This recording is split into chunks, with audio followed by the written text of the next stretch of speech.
कि अल फलाह के चेयरमैन जवाद सिद्दीकी के घर पर बुलडोजर चल सकता है।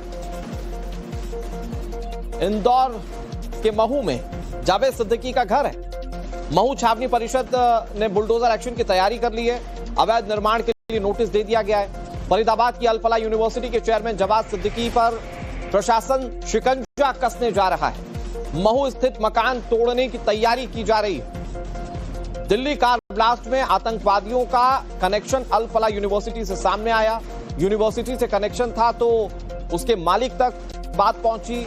जब जांच की गई तो पता चला कि इनका इतिहास पहले से दागदार है और अब बुलडोजर एक्शन की तैयारी की जाए।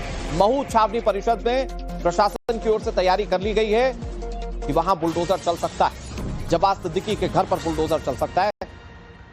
यह एक बहुत बड़ी कार्रवाई होगी अगर बुलडोजर चला तो। वैसे अल फलाह यूनिवर्सिटी के खिलाफ भी आम लोगों की अवधारणा यही है कि क्योंकि यहां पर आतंक पनप रहा था और बहुत पुराना नाता था। अहमदाबाद ब्लास्ट का भी कनेक्शन इस अल फलाह यूनिवर्सिटी से जुड़ा हुआ था या उसके एक एल्यूमनाई से जुड़ा हुआ था। तो ऐसे में अल फलाह यूनिवर्सिटी के खिलाफ भी आम लोगों के सेंटिमेंट्स ये हैं कि यूनिवर्सिटी के खिलाफ भी कार्रवाई की जाए। लेकिन फिलहाल यहां पर बुलडोजर चल सकता है महू के जवाद सिद्दीकी के घर पर। हमारे सहयोगी मकरंद काले इस खबर पर ज्यादा जानकारी के साथ जुड़ गए। मकरंद, क्या जानकारी, बुलडोजर चल सकता है, उस कार्रवाई को लेकर किस तरह की तैयारियां दिख रही हैं? देखिए 19 तारीख को नोटिस सर्व किया गया था, 3 दिन का समय दिया गया था और मियाद पूरी होते ही घर पर बुलडोजर कार्रवाई हो सकती है। ये अल फलाह यूनिवर्सिटी के जो चेयरमैन है जवाद अहमद सिद्दीकी, उसका मकान है और जवाद अहमद सिद्दीकी के ऊपर आरोप है आतंकवादियों को पनाह देने की और साथ ही साथ अवैध रूप से इस तरह का एक संस्थान संचालित करने की जहां पर आतंकवादी गतिविधियां, देश विरोधी गतिविधियां हो रही थी। इस मकान को तोड़ने के लिए 3 दिन का नोटिस दिया है।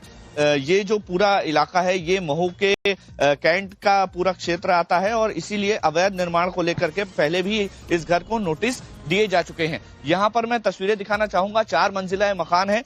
ये जब मकान बना था उसके बाद ही अवैध निर्माण का इसको नोटिस दिया गया था, लेकिन उसके बावजूद किसी न किसी वजह से स्टे लेकर या फिर प्रशासनिक रूप से जवाबदेही तय होकर इस मकान को तोड़ा नहीं गया। लेकिन अब जब जवाद अहमद सिद्दीकी के भाई का नाम आया फ्रॉड में, आज से 25 साल पहले एक फ्रॉड केस हुआ था, उसमें यहाँ के स्थानीय लोगों के लाखों रुपए लेकर दोनों भाई फरार हो गए थे और उस केस में अब गिरफ्तारी हुई है हैदराबाद से जवाद अहमद सिद्दीकी के भाई की। और अब इस घर के जब दस्तावेज खंगाले गए तो घर जो है वो पूरी तरह से अवैध है। लेकिन आप देखिए सुरक्षा देखिए इस घर की। आसपास के लोगों का कहना है कि यहाँ पर संदिग्ध गतिविधियां अक्सर उन्होंने देखी हैं। कौन रहता है, कैसे रहता है, किसी को जानकारी नहीं है। घर के बाहर सीसीटीवी कैमरे लगे हुए हैं। इसके अलावा सुरक्षा की आप बात करिए तो देखिए यहाँ पर पहले एक जंगला, फिर चैनल गेट, उसके बाद अंदर दरवाजा, तो जाहिर है बहुत सुरक्षित इसको बनाया गया है। नीचे एक तलघर है, जबकि इस पूरे एरिया में तलघर नहीं है, बनाने की अनुमति भी नहीं है, लेकिन बेसमेंट भी बना हुआ है। तो लोगों को ये डाउट है कि यहाँ पर संदिग्ध गतिविधियां भी हो सकती है। कल से देखने की कोशिश करेंगे। आप नजर बनाए रखिए, आपके जरिए आगे भी तस्वीरें अपने